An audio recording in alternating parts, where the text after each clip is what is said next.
Ok, vamos a continuar entonces con nuestra clase, ¿verdad? En la parte anterior habíamos expresado que ahora queremos entender el concepto de elasticidad precio de la demanda, que ya habíamos definido la demanda como esa curva que establece la cantidad que los consumidores están dispuestos a comprar, ¿verdad? Para consumir y que ellos entonces van a estar más dispuestos a comprar más unidades del bien en la medida que el precio sea más bajo. Es decir, que hay una relación inversa entre el precio del bien y la cantidad demandada. Pero que además los economistas tratamos de medir qué tan sensible, dependiendo de cuál sea el mercado, es ese consumidor a esos cambios en el precio. Y que eso lo hacíamos con el cálculo de la elasticidad. Entonces, en ese sentido, habíamos dicho, bueno, la elasticidad, como es la sensibilidad de la demanda a cambios en el precio, la fórmula de calcularlo es ver cuánto va a variar la cantidad cuando varía el precio. Y eso al final me termina dando un numerito. Ese número siempre va a tener signo negativo en como forma de expresar que la relación entre los precios y las cantidades es inverso. ¿Ok?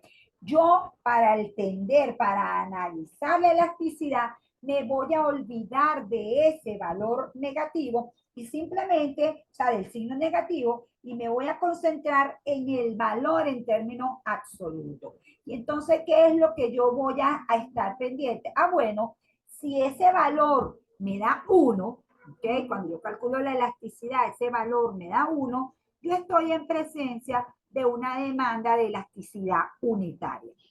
¿Y qué significa eso de elasticidad monetaria? Bueno, que un cambio en el precio genera un cambio proporcional en la cantidad demandada. Es decir, si el precio sube 100%, la cantidad demandada se va a reducir en 100%. Entonces, repito, ese numerito de 1, porque no está en forma de porcentaje, sino de tanto por 1, lo que me expresa es que el cambio en el precio genera un cambio proporcional en la demanda. Ahora, si ese valor está entre 0 y 0,09, perdón, 0,9, es decir, es menor que 1, nosotros estamos en presencia de una demanda inelástica. ¿Qué significa eso de demanda inelástica? Que un cambio en el precio va a generar un cambio mucho menor, menos que proporcional en la cantidad demandada. Generalmente, cuando la demanda tiene esta característica, estamos hablando de bienes esenciales y estamos hablando de bienes generalmente de consumo. Por ejemplo, la sal. La sal puede que cambie de precio en una proporción, pero siempre el consumo de sal, o sea, usted va a ajustar, usted va a reducir la sal si aumenta el precio de la sal, pero lo va a hacer muy poquito. Y generalmente la sal no pesa mucho dentro de su presupuesto, de manera que usted efectivamente puede que ocurra un cambio del 100% en el precio de la sal, pero usted va a disminuir el consumo de sal en un 10%, en un 15%, pero siempre va a ser en una proporción mucho menor a el precio. ¿Okay? Entonces, generalmente los oferentes que están en presencia de bienes inelásticos, pues tienen cierto poder para cambiar el precio porque es un bien muy valorado por el consumidor. ¿Okay?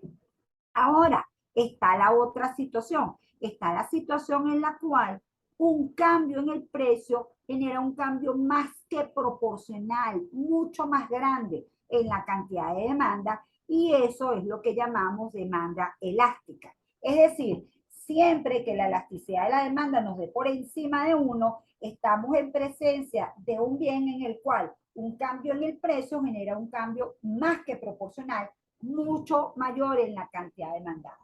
Eso le puede convenir mucho saberlo al empresario. Bueno, en línea general, al empresario le conviene, tiene que saber la elasticidad de su demanda, que tiene que determinar.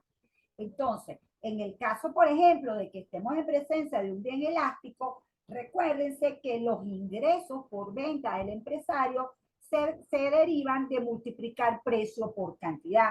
Si el empresario está en una situación donde la demanda es muy elástica, él puede hacer una pequeña reducción en el precio y van a aumentar muchísimo sus ingresos, porque esa pequeña reducción en el precio va a generar un aumento más que proporcional en las cantidades, y cuando él multiplique precios por cantidades, pues va a tener un ingreso mayor. ¿Ok? Entonces, como les digo, es muy importante saber la elasticidad de los distintos bienes que se consumen. Es importante, sobre todo para el empresario, es importante para las políticas que se vayan a tomar. Y bueno, uno no piensa mucho en eso, pero obviamente uno tiene los bienes que prefiere más para uno tiene a tener o sea, en ese mercado tiende a ser un mercado inelástico o puede ser más elástico dependiendo de los bienes que se estén tomando en consideración. Generalmente los bienes de lujo suelen tener una demanda muy elástica y los bienes de consumo suelen tener una demanda muy inelástica. ¿Ok? Entonces, fíjense, aquí tengo algunos ejemplos como para que entendamos de lo que se trata. Esta es la elasticidad precio de las sardinas, de los viajes de avión para la gente que se va de vacaciones, del pollo frito, de la cerveza, de la marihuana, del cine, de los viajes en avión ahora por negocio, de los zapatos, los cigarrillos, el teatro y las llamadas telefónicas. Entonces, fíjense, por ejemplo, todos dan valores negativos, ¿ok? ¿Por qué dan valores negativos? Repito, porque este signo lo que nos indica es que la relación entre las variables es inversa o negativa. Si una sube, la otra va a bajar. Esa es toda la información que nos da ese precio. Ahora, para determinar si la demanda es elástica, unitaria o inelástica, pues pensamos en el valor sin tomar en cuenta el signo. Entonces, por ejemplo, la unitaria tiene que ser que el valor sea 1. La marihuana tiene según este cálculo que aparece en el libro de Robert Frank, tiene una elasticidad unitaria, es decir, una reducción en el precio genera un aumento proporcional en la demanda y viceversa. ¿Okay? No es allí, no es ni elástica ni inelástica. En cambio, el cigarrillo es bastante inelástico, es decir, sube bastante el precio y como no se ajusta la cantidad demandada, se reduce, pero en una proporción muy inferior a lo que lo hace el precio. ¿Ok?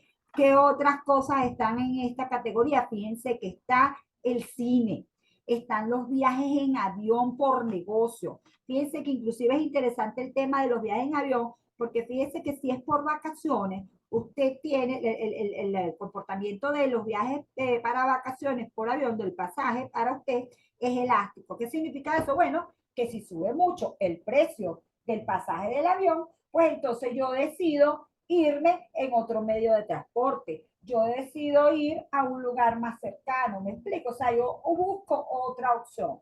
Pero el que está viajando por negocio ya tiene la necesidad de estar en ese lugar. Eso le va a permitir generar un determinado ingreso y entonces él tiene un comportamiento más inelástico al momento de cambios en el empresa. ¿Se entendió este tema de la elasticidad precio de la demanda?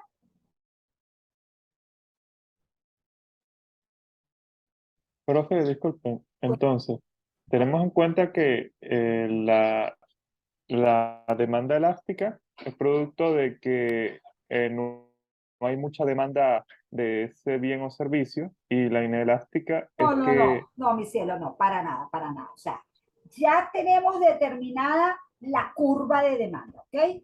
Y no esa puede ser chiquita o grande, no importa, ¿ok? O sea, esa puede ser de un mercado con 300.000 unidades o de un mercado con 50 unidades. Ya esa demanda tiene una determinada curva. Lo que nosotros estamos estableciendo es la sensibilidad de esos consumidores a los cambios en los precios, ¿sí? Entonces, ¿qué estamos diciendo? Que hay un tipo de situación en la cual la forma de la demanda es elástica. ¿Qué significa eso? Que para ese tipo de bien, un cambio en el precio va a generar un cambio más que proporcional en la cantidad demandada. ¿Ok? Y entonces te estoy poniendo como ejemplo los bienes de lujo porque tienen esa característica. Pero fíjate que aquí están, por ejemplo, las sardinas, ¿sí? Fíjate, una reducción en el precio de una reducción en el precio de la sardina aumenta más que proporcionalmente su consumo, ¿sí? O viceversa. Si hay un aumento del precio, se reduce dramáticamente proporcionalmente más el consumo de la sardina, ¿sí? Es el caso de la cerveza, inclusive, claro, el de la cerveza es mucho menor. Si te fijas, el de la cerveza es mucho más cercano a uno, ¿sí? Repito, todo esto lo que nos indica es, vámonos aquí a la otra gráfica, dame un poquito de chance que él se está tardando un poquito en irse a la lámina anterior. Todo esto, lo que me trata de establecer, véanlo aquí en esta gráfica, es que si yo estoy en presencia de una curva de esta forma, un cambio en el precio me genera un cambio en la cantidad de la misma proporción. Recuérdense que eso fue lo que vimos, que era la demanda. Aquí está el punto donde el precio, déjame ver que no lo veo, y cuando estoy así no me deja agrandar, ¿ok? Pero supóngase que estas cantidades son 2 y 4 y este precio es 1 y 2. Cuando el precio es 2, la cantidad también es 2. Cuando el precio es, cuando el precio es 2, ajá, la cantidad es 2. Cuando el precio es 1, la cantidad es 4. ¿Ves? O sea, el cambio es inverso. Si este baja, este sube. Pero lo que trato de enseñarles aquí es que la magnitud del cambio es igual. ¿Ves? Las flechas son del mismo tamaño. En cambio, lo que trato de establecer aquí es que cuando la demanda es inelástica, un gran cambio en el precio genera un cambio mucho menor en la cantidad demandada. ¿Ok? Es decir, cambios en el precio generan una reducción, por ejemplo, un aumento de precio genera una reducción menos que proporcional. A lo mejor es un bien difícil de sustituir, por ejemplo, ¿sí? O a lo mejor es un bien que no pesa tanto en nuestra canasta de consumo, como les dije, o a lo mejor es la gasolina, por ejemplo, o sea, la gasolina sube de precio y se ajusta al consumo de gasolina, pero sigue siendo una reducción mucho menor que la proporción de lo que ocurra con el precio. En cambio, hay otro tipo de bienes, ¿verdad? Como por ejemplo que si la sardina baja mucho de precio, aumenta el consumo más que proporcionalmente. Fíjense que esta flecha es más chiquita y esta es mucho más grande, ¿sí? Si fuera al contrario, bueno, entonces sería que un aumento de precios, ¿verdad? Genera una caída más que proporcional en el consumo. Recuérdense que la demanda es la cantidad que el consumidor está dispuesto a comprar del bien, ¿ok? Está dispuesto. Es un tema, aquí en todo momento no estamos hablando de transacciones, no estamos hablando de el precio al que se compran o se venden las cosas. Estamos hablando del precio al que está dispuesto el productor a hacer el intercambio y al que está dispuesto el consumidor a hacer el intercambio. ¿Sí? Sí, profe. En ese sentido, Y recuérdense que nosotros, y disculpen un segundito para que no se me vaya la idea, en ese sentido, recuérdense que nosotros como consumidores y los productores no solamente vemos el precio de mercado, sino vemos lo que nosotros llamamos precios relativos. Fíjense, por ejemplo, si yo soy una persona que está en una cafetería y me dicen que el café cuesta $3 y yo gano $1,000 mensuales, ese precio, ¿cómo me parece? ¿Mm? ¿Me afecta? ¿No me afecta? ¿Ah? ¿Me parece accesible o no me parece accesible el café? accesible. Súper accesible. ¿Y si yo gano $1? Deja de ser accesible. Ni de chiste me quedo en ese negocio a tomarme ese café. Entonces, es importante que ustedes entiendan que eso es lo que está en la mente del productor y del consumidor. Es decir, existen dos tipos de precios. El precio del mercado, ¿verdad? que es el precio el cual nos sirve de guía, pero el proceso cognitivo de productores y consumidores tiene que ver con el precio relativo, es decir, dependiendo del precio de su mano de obra o del precio de la forma como él obtiene sus ingresos, pues él va a tener una connotación acerca de la transacción, de si ese precio es barato o es caro. ¿Okay? O sea, obviamente el transcurrir de la evolución de las transacciones hace que uno sepa diferenciar cuando las cosas están muy caras y cuando están muy baratas. Por ejemplo, es fácil entender cuando uno va al mercado y resulta que el tomate hubo una tremenda cosecha, se le salió muy bien la cosecha a todo el mundo y entonces no se perdió nada de la producción de tomate, uno se da cuenta que el precio del tomate baja, ¿sí? Entonces, obviamente hay una real baja del precio del tomate, más allá de la consideración que uno haga, ¿sí? Pero lo que quiero puntualizar es que detrás de esa curva, de esa simple X que tenemos allí, donde por un lado está la oferta y por otro lado está la demanda, lo que hay es un productor y un consumidor tomando decisiones, ¿ok? Y tomando en cuenta variables importantes para poder elegir el bien que va a consumir y cuánto va a consumir de ese bien, o el bien que va a producir y cuántas unidades va a producir de ese bien, ¿ok? En otras palabras, que detrás de la curva de demanda está la teoría del consumidor y detrás de la curva de oferta está la teoría del productor. Esas dos teorías son las que han permitido construir la curva de oferta y la curva de demanda y entender cómo funciona el mecanismo del mercado. ¿Okay? En ese sentido, para mí es importante que la veamos, que entendamos en esencia qué está detrás de esas teorías. Primero vamos a ver la teoría del consumidor y después vamos a ver la teoría del productor. ¿Okay? Entonces, si no hay preguntas, arranco con la teoría del consumidor. ¿Hay preguntas?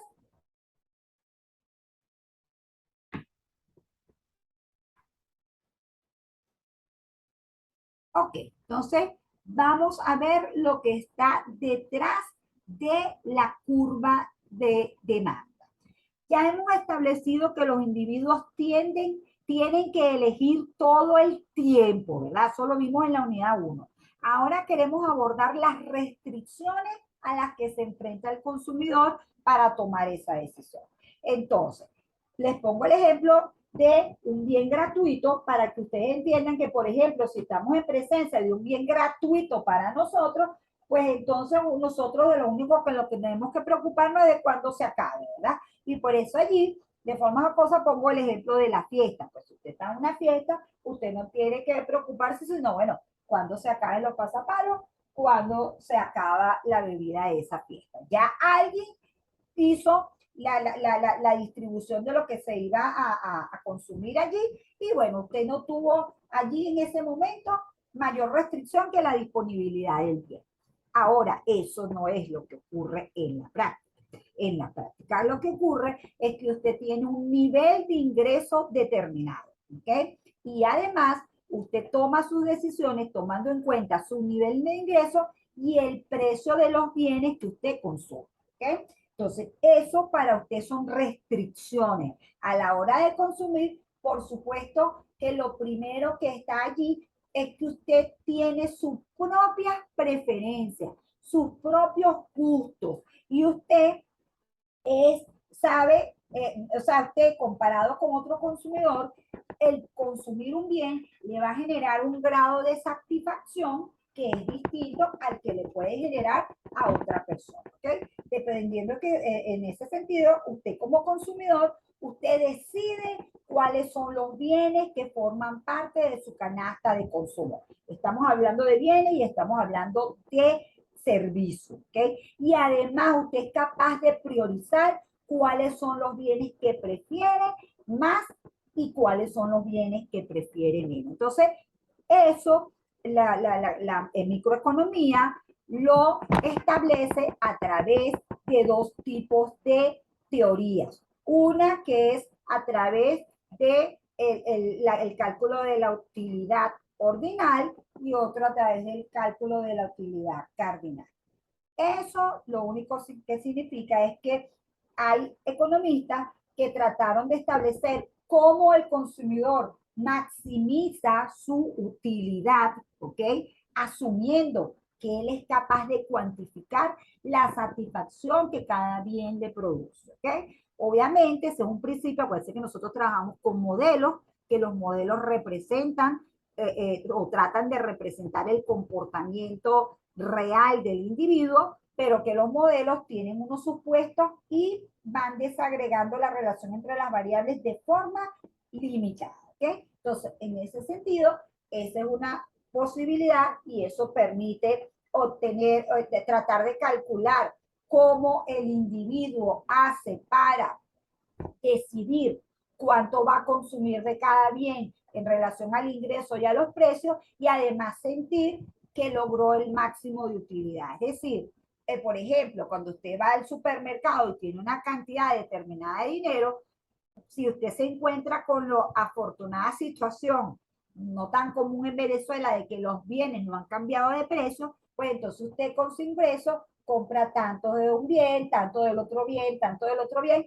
y cuando llega a su casa y usted dice, cónchale, rendí el dinero, allí usted se siente en una situación de satisfecho porque, bueno, con las restricciones que usted tenía, usted logró la mayor cantidad de productos que podía adquirir. Entonces, imagínense tratar de llevar eso a algo medible.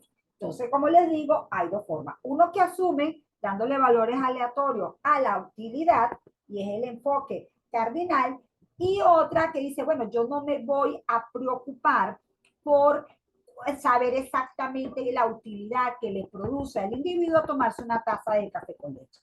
Lo que yo sí voy a establecer es que el individuo es capaz de ordenar, de priorizar cuáles son los bienes que prefiere y que además el individuo siempre va a tratar de alcanzar la mayor combinación de bienes y servicios, ¿sí? Si cambia su ingreso y su ingreso aumenta, él va a aspirar a una mayor cantidad de los bienes que consume, ¿ok?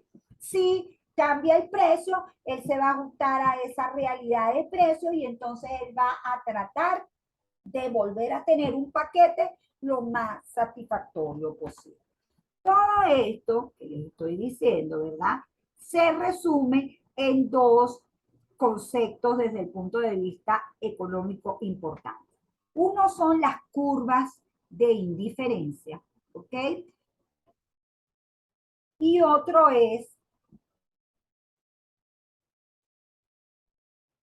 la recta presupuestaria, ¿ok? ¿Qué va a ser la recta presupuestaria?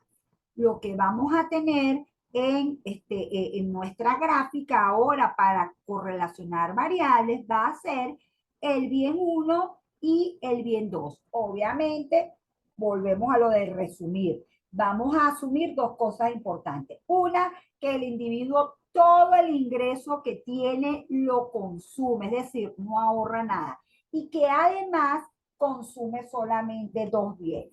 ¿Eso qué nos permite a nosotros establecer? Bueno, nos permite establecer que el total del ingreso de esta persona lo va a gastar en estos dos bienes, el bien 1 y el bien 2. Supóngase que el bien 1 es el alquiler del inmueble, ¿ok?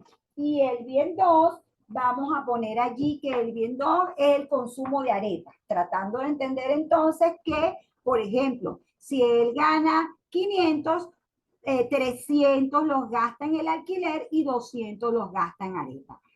Es muy importante entender que hacia adentro la desagregación entre precios y cantidades es importante. Entonces, por ejemplo, aquí tiene que estar las cantidades de arepa que consume y el precio al que las consume. Y aquí tiene que estar el inmueble, en este caso va a ser un solo inmueble, y el precio que tiene que pagar por el inmueble en donde habita, ¿ok?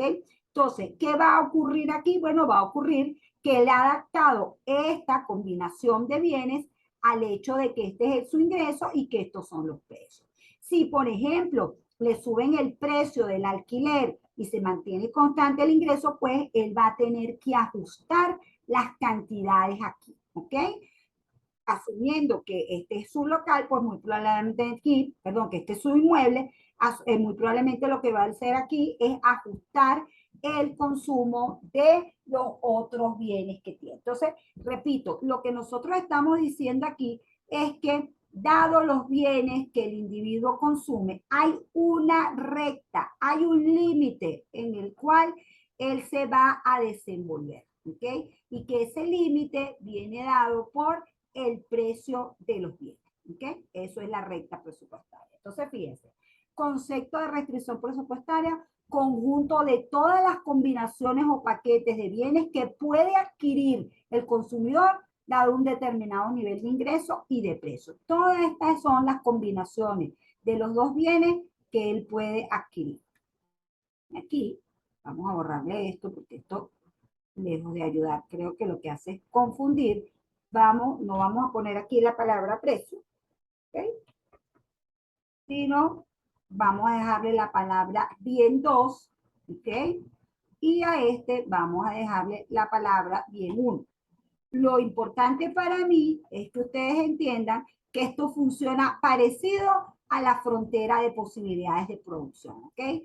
Parecido a la frontera de las posibilidades de producción en el sentido de que aquí estos son todas las combinaciones que él puede hacer en las cuales distribuye, o sea, dado el nivel de precio y el ingreso, estas son las combinaciones de bienes que él puede hacer, ¿ok?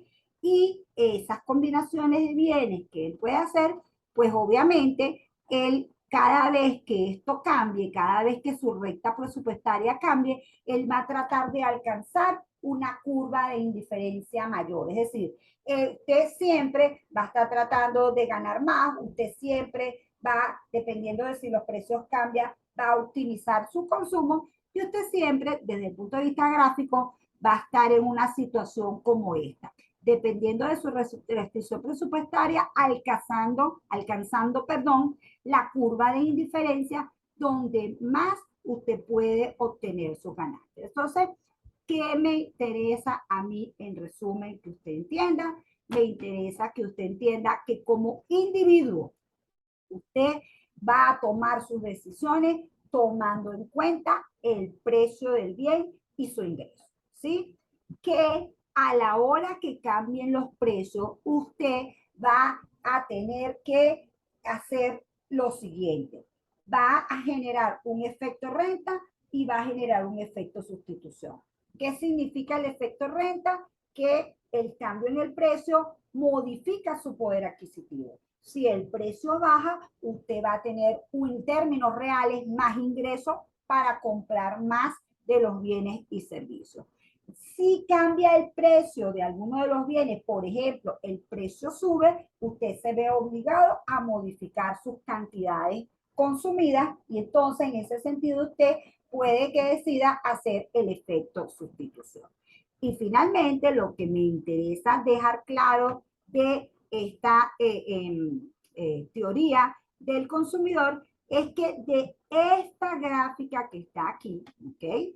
Donde tenemos la elección racional del consumidor, dependiendo del movimiento que haga la recta presupuestaria y el deseo de usted de alcanzar una curva de indiferencia más alta, eso permite ir derivando los puntos de la demanda. Es decir, esta forma de entender cómo el consumidor maximiza su utilidad y que se llama teoría ordinal, ¿okay?, del consumidor, permite derivar la curva de demanda. Por supuesto, yo no lo quiero complicar para nada con cómo opera el traslado de estas curvas y cómo podemos ver que se van formando los precios y las cantidades demandadas en la medida que se va modificando el precio de los bienes o que se va modificando el ingreso del consumidor, ¿ok? Pero sí que me capten, repito, la idea esencial de que ustedes siempre están bajo una restricción presupuestaria y que además ustedes como consumidores ante cambios en los precios siempre van a estar teniendo algún grado de efecto sustitución y algún grado de efecto de renta. Por supuesto, el efecto sustitución tiene mucho que ver con el precio de los bienes alternativos y que tanto para usted las características similares de ese bien le producen la misma satisfacción. ¿Ok?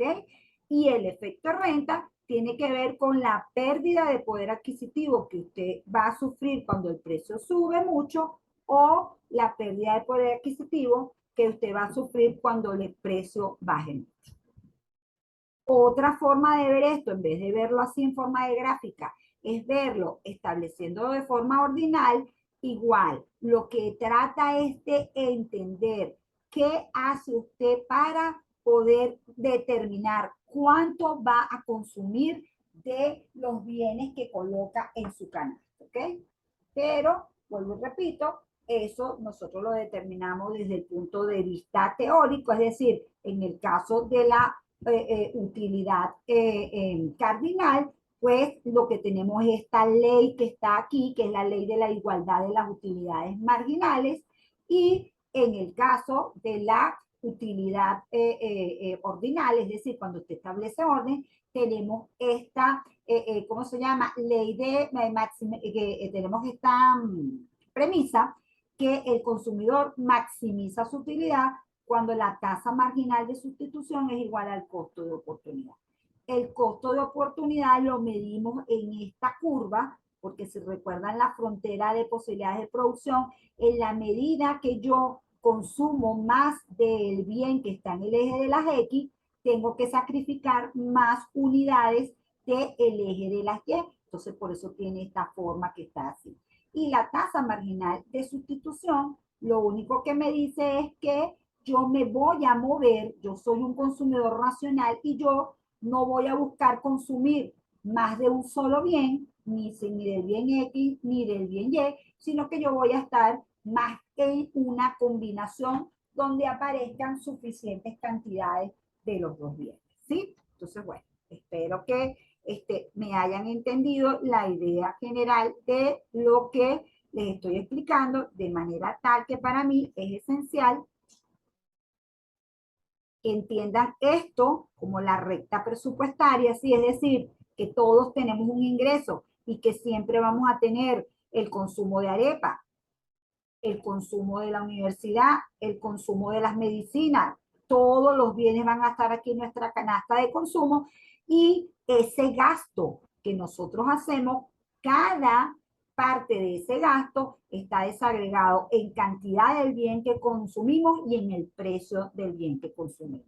Y que por otra parte, nosotros vamos a tratar de satisfacer nuestra utilidad, es decir, vamos a tratar de conseguir la mayor satisfacción posible de el consumo de los bienes. Por eso es que somos unos individuos que buscamos una satisfacción creciente. Esta es una determinada combinación de los dos bienes. Esta curva representa más consumo de los dos bienes y así sucesivamente. Y nosotros lo que hacemos es tratar de alcanzar la curva más alta. ¿A dónde vamos a llegar? Hasta, dijeran en los pueblos, hasta donde nos arrope la cobija, hasta donde nos alcance la cobija. Bueno, depende de nuestro ingreso y depende de lo que pase con los precios, nosotros vamos a ser capaces de estar o en esta curva de indiferencia, en esta o en esta, ¿ok? Entonces, eso es en esencia lo que me interesa que se entienda de la teoría del consumidor. Repito, al final de lo que se trata es que dentro de ese mecanismo del mercado, del lado de la demanda, está un consumidor tratando de satisfacer sus necesidades, tratando de alcanzar la maximización de esas necesidades y su contexto de restricción es el ingreso del bien, el ingreso que recibe y el precio de los bienes. ¿Alguna pregunta?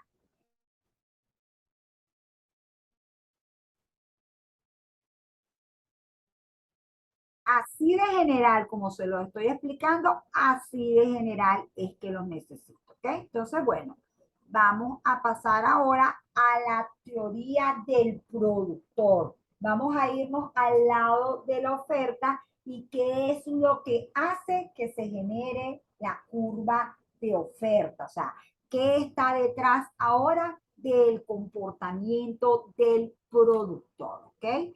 Y entonces me voy a quedar con esta lámina de una vez.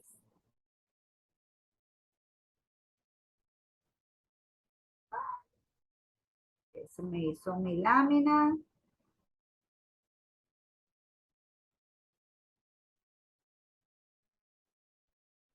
Aquí.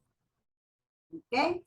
Nosotros ya hemos hablado de el proceso de formación y acumulación de capital y hemos hablado de la riqueza de las naciones, porque ese es el modelo de nuestro gran pensador Adam Smith, y hemos dicho que resulta que el bienestar de una economía depende de que sea capaz de producir más bienes y servicios. La clave para producir esos bienes y servicios es la productividad. ¿Okay? Entonces, es muy importante entender que la productividad es la cantidad de bienes y servicios producidos por un trabajador en una hora. Por un lado tenemos la producción, que es esa combinación de factores productivos para obtener el bien, y por otro lado tenemos la productividad, que la productividad es esa capacidad que tienen los trabajadores de producir cada vez más bienes y servicios. El aumento de esa productividad es clave para que vaya aumentando el ingreso de la producción, pero para que vaya aumentando la producción de bienes y servicios, y con ello el ingreso de las personas que habitan en esa sociedad. Recuérdense que a mayor ingreso, mayor posibilidad de satisfacer las necesidades. ¿Okay? Entonces, importantísimo, de una vez que nos vamos del lado del productor, entender el concepto de productividad. ¿Okay? Entonces, bueno, nos queda un minuto, así que vamos a dejarlo hasta aquí esta segunda hora y nos volvemos a conectar una tercera vez para nuestra última hora de clase por esta semana. ¿De acuerdo?